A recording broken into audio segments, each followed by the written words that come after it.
Okay viewers, আজকে আমি আপনাদেরকে HTML স্টাইলের সম্বন্ধে কিছু ধারণা দেব যে HTML স্টাইল কিভাবে ইউজ করতে হয় ইনলাইন সিএসএস। সো আমি বলেছিলাম আপনাদেরকে যে ইনলাইন সিএসএস এর সম্বন্ধে কিছু ধারণা দেবো। সো তাই জন্য আজকে আমি এই টিউটোরিয়ালটি HTML স্টাইলের উপর করার চেষ্টা করছি। ওকে, সো ফার্স্ট আমাদের যে কাজটা করতে হবে, চলুন আমাদের, যেহেতু আমি ম্যাকবুকে দেখাচ্ছি, সো আমি ফাইন্ডার থেকে গিয়ে একদম আমার এখানে htdocs আছে। htdocs এ গিয়ে আমার যেটা আছে কোডমেট, ওকে, সেখানে গেলাম এবং সেখান থেকে গিয়ে আমি জাস্ট একটা ফাইলকে আমি কপি করে নিচ্ছি, copy and then paste,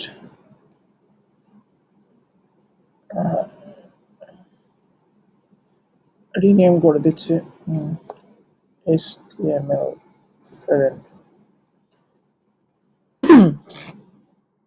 so HTML7 হয়ে গেছে এবং এটাকে আমি জাস্ট এইবার বাইরে ডেস্কটপে রেখে দিচ্ছি। যে কেন আমার তাহলে বাইরে রাখলাম, কারণটা আমি বলে দেবো পরে যখন আমি পিএইচপি করাবো, তখন আপনাদের বলে দেবো, কারণ আমি এখন HTDocs এ রাখলে সো আমাকে জ্যাম ফোল্ডার, জ্যাম সার্ভারটা অন করতে হতো। ওকে, আমি অন করবো না, জাস্ট আপনাদের দেখানোর চেষ্টা করবো একদম ডাইরেক্টলি। সো আমি এখানে রেখেছি। ওকে, এবার আমি এখানে এই ফোল্ডারটাকে ওপেন করছি, ওপেন করে আমি জাস্ট নামটা চেঞ্জ করে দিচ্ছি। আগের দিনে আমি এটা প্যারাগ্রাফ, HTML প্যারাগ্রাফ টিউটোরিয়ালটা বানিয়েছিলাম। সো আজকে আমি যেটা দেখাচ্ছি হচ্ছে HTML স্টাইল। সো আমি নামটা চেঞ্জ করে দিচ্ছি জাস্ট। ওকে, এটা আমার এখানে আমার আহ, আমি জাস্ট আমার ডিলিট দিয়ে দিই, ধরে ট্র্যাশ।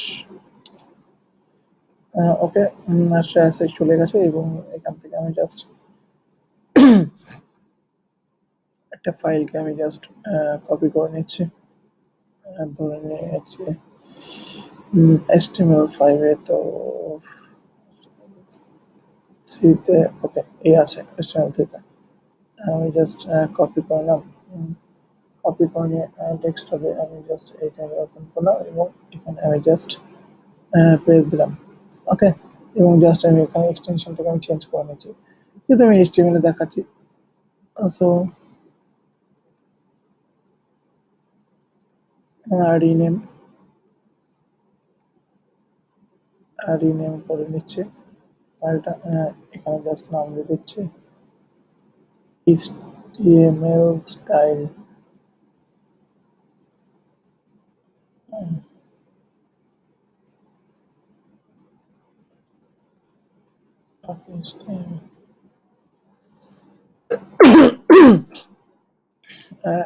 ইউজ HTML আমি করলাম। এবার আমি জাস্ট এটাকে একবার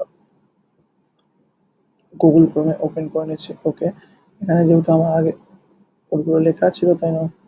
সো এখানে আছে, দেখাচ্ছে। সো এটাকে আমি জাস্ট ওপেন করছি হচ্ছে আপনাদের সাবলাইন টেক্সট, এবং আমি জাস্ট পুরোটা ডিলিট করে দিচ্ছি। ওকে, এবার সেভ দিন একবার, সেভ দিলাম এবং এবার জাস্ট একবার রিফ্রেশ করে দেখে নিচ্ছি যে ঠিক আছে, পেজটা দেখাচ্ছে। ওকে, অ্যাকচুয়ালি HTML যে স্টাইল আমি যেটা করছি, অ্যাট্রিবিউটটা দেখাচ্ছি। এখানে আমি কিছু কিছু অ্যাট্রিবিউট আমি ইউজ করেছিলাম মেনলি HTML এর আগের টিউটোরিয়ালগুলো আপনারা যদি দেখে থাকেন তাহলে দেখবেন যে যে স্টাইল অ্যাট্রিবিউটটা নিয়ে বেশি আমি একটু কাজ করেছি, আদার্স অত কিছু অ্যাট্রিবিউট ইউজ করিনি। সো আজকে আমি স্টাইল অ্যাট্রিবিউটটা এই জন্য ইউজ করছি এবং তার প্রপার্টিস আছে, যার স্টাইলের প্রপার্টিগুলো এবং ভ্যালুজ, যেগুলো কীভাবে ইউজ করতে হয় পুরোপুরি সম্পূর্ণভাবে, এটা আপনারা ইউনিকলি টিউটোরিয়াল দেখতে পারবেন HTML স্টাইলে। ওকে, তাই জন্য আমি টিউটোরিয়ালটা করার মেন উদ্দেশ্য। সো চলুন করা যাক টিউটোরিয়ালটি। HTML এ যে আমি করলাম যে এটা আমার একটা স্ট্রাকচার হলো, HTML স্ট্রাকচার, এবং এখানে টাইটেল বলছে কি দেবো। সাপোজ আমি আজকে করাচ্ছি HTML স্টাইল অ্যাট্রিবিউট। ওকে, এবার আমাদের যে মতো কাজটা হয়ে থাকবে সব বডির মধ্যে হয়ে থাকবে। আমি এখানে ধরুন একটা সেকশন প্যারাগ্রাফ নিলাম, প্যারাগ্রাফে আমি ধরুন ডেমো টেক্সট, আমি এটাকে জাস্ট কয়েকবার কপি করে নিচ্ছি।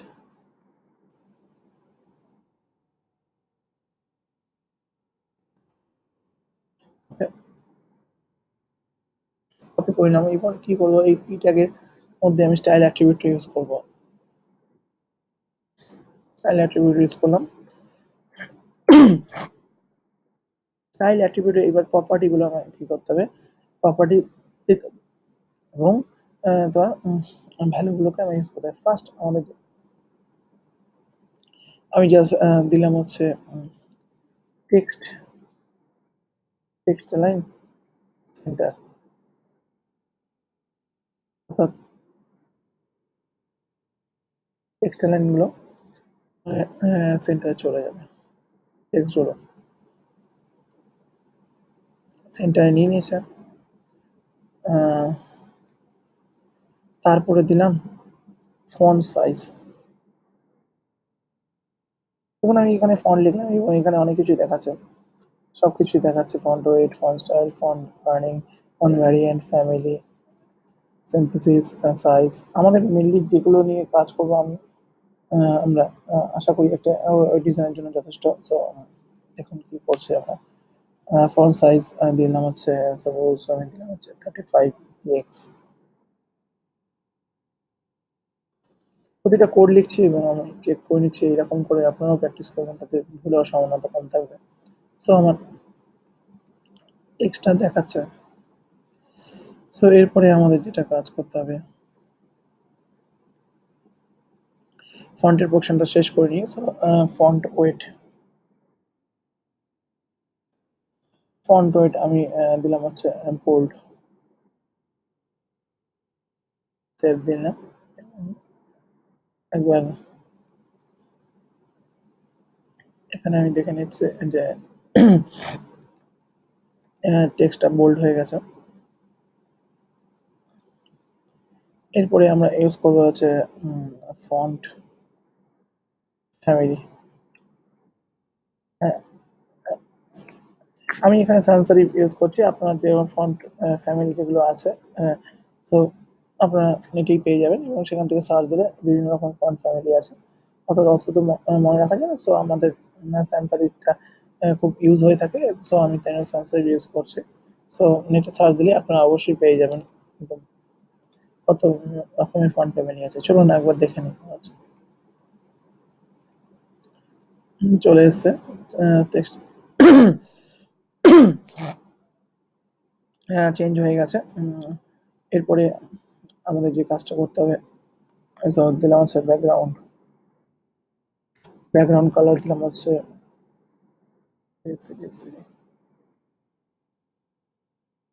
একবার সেভ দিয়ে নিচ্ছি। সেভ দিয়ে নিয়ে ব্যাকগ্রাউন্ডটা দেখাচ্ছে, দেখতে ভালোই লাগছে একদম ব্যাকগ্রাউন্ড কালার সাথে, জাস্ট এই কালারটা। সো একটু জাস্ট একটা বর্ডার দিয়ে দিই, বর্ডার আনপিক্স সলিড, কি হলো,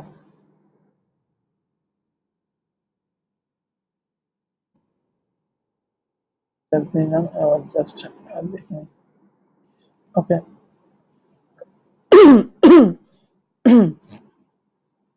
ইয়েলোটা চলে এসছে। আর কি কি ইউজ করবো, ব্যাকগ্রাউন্ড বর্ডার দেওয়া হয়ে গেছে। সো আমাদের টেক্সট কালারটাকে আমরা চেঞ্জ করতে পারি। সো কালার কুইক কালার একটু কালারটা চেঞ্জ হয়ে যাবে, টেক্সটের হোয়াইট হয়ে যাবে, লাগছে হোয়াইট না অ্যাকচুয়ালি।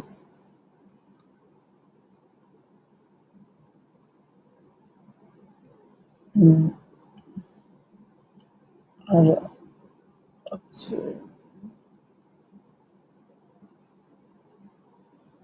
আমাদের এই কালারটা জাস্ট এখানে এফ করে দিচ্ছি।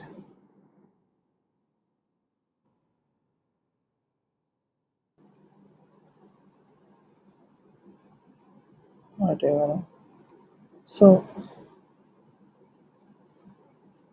আপাতত স্টাইলের জন্য আমরা এইটুকু অ্যাট্রিবিউট ইউজ করলাম স্টাইলের, এবং এগুলো হচ্ছে প্রপার্টিস এবং ভ্যালু, প্রপার্টিস অ্যান্ড ভ্যালুস গুলো দিলাম। সো স্টাইলের কীভাবে প্রপার্টিগুলো স্টাইল প্রপার্টিটা অ্যাকচুয়ালি স্টাইল অ্যাট্রিবিউটটা কীভাবে ইউজ করতে হয় সেটা আমি দেখালাম।